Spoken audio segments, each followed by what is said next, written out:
대기업 김남국입니다. 세계 1위 기업이 적극적으로 움직인다면 우리나라 기업들에게는 악영향으로 끼칠 수 있겠죠.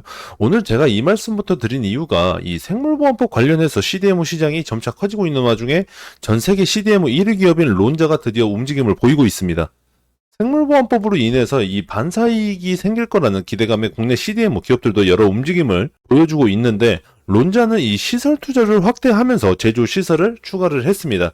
중국 우시 바이오로직스가 빠진 시장에서 물량을 가지고 오려는 국내 기업들에게는 분명 영향이 있을 것으로 예상이 되고 있는데요. 제가 전 영상에서 국내 CDMO 기업들의 시장 점유율을 뺏어오면서 글로벌 1위까지도 가능할 수 있을 거라고 말씀을 드렸었는데 현재는 어떤 상황인지도 알아봐야 되겠죠. 과연 CDMO 시장에서의 국내 기업들은 살아남을 수 있을지 영상 지금 바로 시작하겠습니다. 최근 들어서 ADC가 각광받으면서 이 CDMO 시장의 규모도 크게 성장할 거란 전망이 생겼죠. 그러면서 CDMO 세계 1위 기업인 론자도 드디어 움직이기 시작했습니다. 스위스 기업인 론자에서 시설 투자를 확대하면서 스위스 비스프의 제조시설 2개를 추가를 하는데요. 600평의 신규 제조시설에서 2028년까지 바이오 접합체 생산 규모를 2배로 늘린다고 합니다.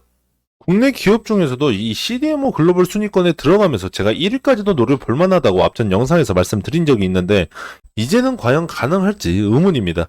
국내 기업들의 대처 모습들은 뒤에서 말씀을 드릴 거고 현재 이 CDMO 매출 순위가 4위의 국내 기업인 삼성 바이오로직스, 3위가 중국의 우시 바이오로직스, 2위는 노보노디스크에 인수된 캐탈란트. 하지만 이 부동의 1위가 론자인데 매출액도 삼성 바이오로직스랑 이제 비교를 해보면 약 2배 가까이 차이가 납니다. 론자는 1위의 자리를 내주지 않으려는 모습들을 계속 보여주고 있는 거죠. 이 CDMO 사업에서 가장 중요하게 자리 잡고 있는 요소가 첫 번째로는 이 품질 관리와 규제에 대한 준수입니다. 의약품을 제조하는 사업이기 때문에 엄격한 규제와 이 요구 사항들을 따라야 되고 특히나 이 국제 품질 표준에 충족을 해야 됩니다. 두 번째는 생산 능력인데요. 고객사의 요구에 따라서 신속하게 생산할 수 있는 생산 능력 또한 시장에서 가장 큰 요구 사항으로 R&D부터 대량 생산까지 필수 요소로 자리 잡고 있습니다.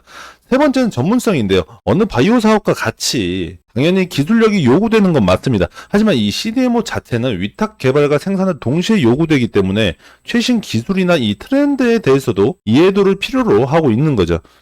예를 들어보면 현재 가장 이슈가 되고 있는 의약품이 ADC인데 ADC 자체가 굉장히 복잡한 기술력이 요구되는 만큼 그에 따른 경험이나 전문 지식이 필요로 하고 있죠.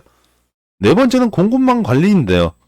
아무리 생산력이 중요하다고 하지만 생산을 위한 이 원료 공급이 되지 않는다면 생산력을 늘릴 수 없기 때문에 신속한 조달 능력 또한 원활하게 이루어질 수 있는 공급망을 필요로 하는 거죠.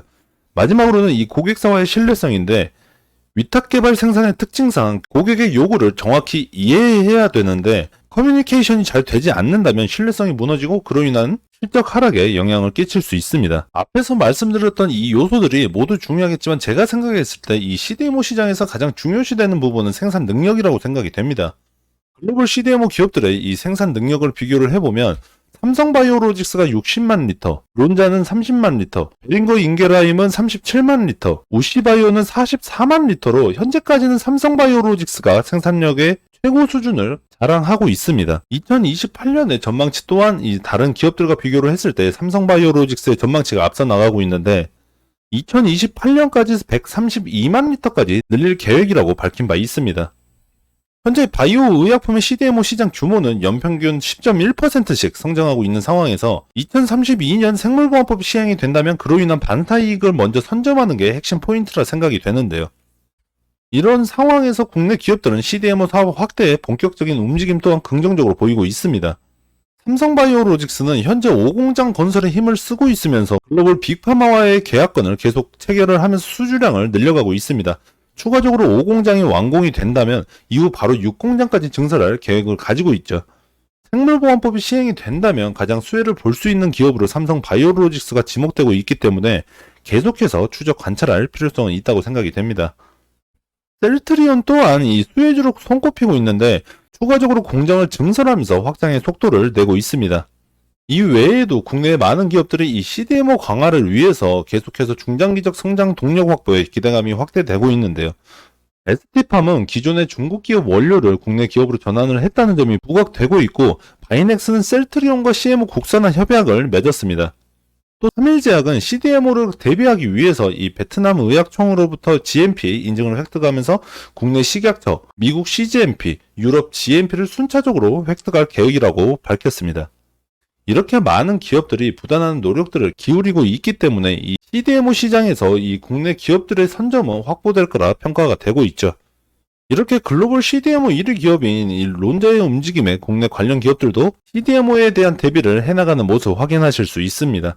현재 생물보안법은 하원에서만 통과가 되었을 뿐 상원과 대통령 서명이 남았는데 올해 연말 내에는 모두 진행할 계획이라 미국 정부에서 밝힌 상태에서 글로벌 기업들이 움직이는 이상 국내 기업들도 시장을 선점하기 위한 추가적인 대처 방안 모색도 필요로 보입니다. 이렇게 오늘은 CDMO 시장에서의 글로벌 1위 기업의 대처 모습들, 그리고 이를 견제하는 국내 기업들의 준비 상황까지 모두 알아봤습니다. 론자가 1위의 자리를 지키고 있지만 국내 기업들 또한 계속해서 성장하는 모습들을 보여주고 있기 때문에 시장의 흐름을 다시 한번 바꿔줄 수 있을 거라는 기대감이 생깁니다. 이 생물보안법과 국내 CDMO 기업들의 추가적인 내용들 생긴다면 제가 바로 시청자 여러분께 즉시 말씀을 드릴 테니까 많은 관심 부탁드리면서 금일 영상은 여기서 마무리하도록 하겠습니다. 대기업의 김남국이었습니다.